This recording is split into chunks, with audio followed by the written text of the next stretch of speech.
দুই শালিক ধারাবাহিকে এবার মহাসপ্তাহ তোমরা দেখতে পাবে। এই মহাসপ্তাহে কিন্তু মহা ধামাকা অবশ্যই হতে চলেছে। হ্যাঁ বন্ধুরা, তোমরা তো এখানে দেখতেই পাচ্ছ যে এখানে ঝিলিকের বিয়ের জন্য মানে আখির বিয়ের জন্য তার মা কতটা উঠে পড়ে লেগেছে। আর যে করেই হোক আখিকে তো এখানে বিয়ে দিতেই হবে তার মায়ের। আর সেজন্য কিন্তু একটা ছেলেকে সে ধরে এনেছে। আর দেবার কিন্তু এখানে ভীষণ মন খারাপ, দেবারও কিন্তু এদিকে বিয়ে ঠিক হয়ে গিয়েছে। আর দেবা এখানে আখিকে ভুল বুঝছে যে সে নিশ্চয়ই বড়লোক কোনো ছেলেকে বিয়ে করতে চায়। আসলে তো ব্যাপারটা এরকম নয়, কিন্তু তারপরও তাদের কাছে মনে হচ্ছে যে একটা ভুল বোঝাবুঝি হচ্ছে। কিন্তু সকল ভুল বোঝাবুঝির অবসান কিন্তু এখানে হয়েই যাবে যখন ঝিলিক একটা কল করে দেবাকে বলবে যে আমি নিজের ইচ্ছে মতো বিয়েটা করছি না, আমার মা আমাকে জোর করে বিয়েটা দিচ্ছে।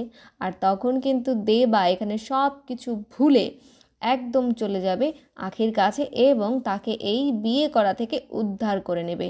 তো তোমরা নতুন পর্ব দেখার জন্য কতটুকু এক্সাইটেড কমেন্ট করে অবশ্যই জানাও। আর আমাদের চ্যানেলটিকে সাবস্ক্রাইব করে আমাদের সঙ্গেই থাকো নতুন নতুন আপডেটের জন্য।